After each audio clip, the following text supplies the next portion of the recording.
I ran a quick errand and decided to stay in the cool, non-humid confines of my truck to do some of this video, rather than stepping outside and instantly sweating and regretting it. I like to feel something in my pocket. Not that, a knife. And I mean, just for this little errand, I knew I was going to talk about the Ultimate Hunter from Cold Steel, but people think I don't have a knife problem. Yeah, I got a knife problem. This is what I thought was necessary for a 6-minute trip in and back from town. It's pretty pathetic. And I think that's all of them. Yep, just the wallet. What I was talking about was the Ultimate Hunter from Cold Steel and why I like it. It's really overbuilt, but it's not one of those crazy, looks goofy overbuilt. It's just seriously solid overbuilt. Which is really nice because I have used this almost to the point of being a fixed blade, especially this one. You can hold back here and just chop, and I have chopped some serious wood with this. I've batoned with it. I don't recommend doing a whole hell of a lot of that, but this knife can take it with the lock that they have put in there, and I don't even remember. It's a lockback, but it's super special, heavy duty, really cool, whiz bang, neato, patented something or other that the engineers at Cold Steel came up with. But it's cool. The fact that you can thumb flick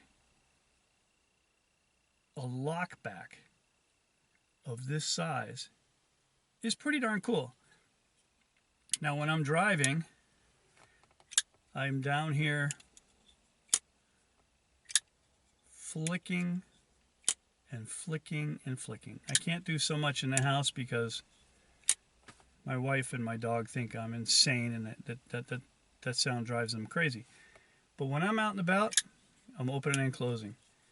And it does not take long to break one of these bad boys in, and everything gets nice and happy with each other. Then you oil it pretty heavily to flush out all the crap that you may have built up in there. You need some of that grit to break things in, to create a pathway for the different parts that are going to be together for a very long time. It's like a marriage of parts.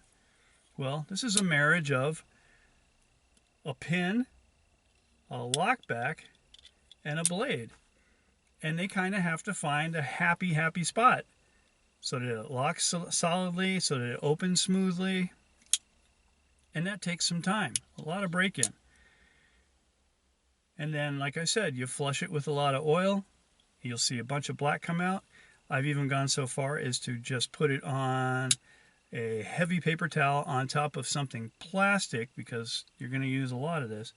Spray WD-40 in there after several hundred, maybe 1,000 openings, and it's going to flush crap out. Then let all that dry. If you want, take it apart, but then start lubricating it with a knife oil, and you're going to have a very smooth operating knife. I mean, that is buttery smooth. The tolerances on these knives is actually quite remarkable, because I bought 2 of these, as you know, one pre-conglomerate buyout and one post. And this is a mixture of the 2. And I'm quite pleased. It's the handle slabs from the old one, because the old one, immediately when I got it, I did all my rounding, smoothing things off, really rounded that comes down to kind of a square point, and it's kind of sharp, especially when you cinch up on it and you're maybe doing feather sticks, that sort of thing. Kind of in the way. Much better. And then just rounding everything off, because I'm not a big fan of hot spots on a knife when you're doing a lot of heavy work. I've always been a big believer in the only thing sharp on a knife should be the edge. Speaking of which, S35VN, they're heat treating it properly. Unlike Chris Reeve, these guys are doing it right. So on a $105 knife, you can get this blade, S35VN, holds a great edge, takes an edge if you booger it up. Maybe I did that, maybe I didn't, I don't know. But I've convexed the edge, keeps a great edge, and for being so big, it is a good slicer. Now, you're not going to slice razor thin pieces of apple. It's going to mostly just break the apple. But I got lucky. This particular one, this black one, even had a thinner edge. So I still convexed it, and it still holds a great edge. In all my years of dealing with knives and carrying knives and having sold knives, I never actually thought that I would recommend a cold steel knife. But I have to say, I recommend this knife.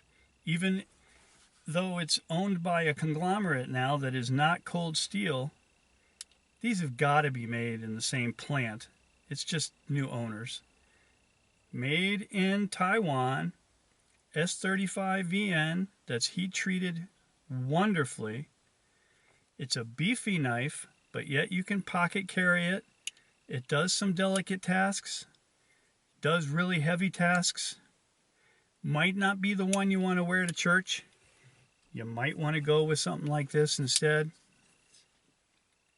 A native 5. Because you can just slip that in your pocket. You slip this in your pocket and you're going to look like you've either stuffed your pants or you are in the porn industry.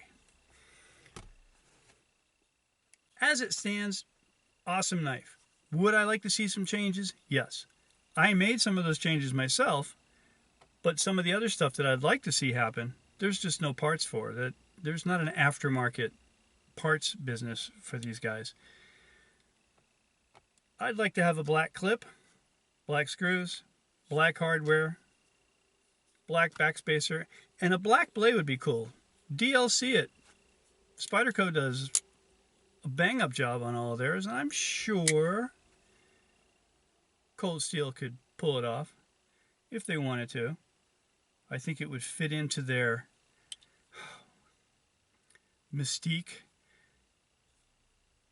or whatever it is that Lynn Thompson was going after when he designed some of this stuff.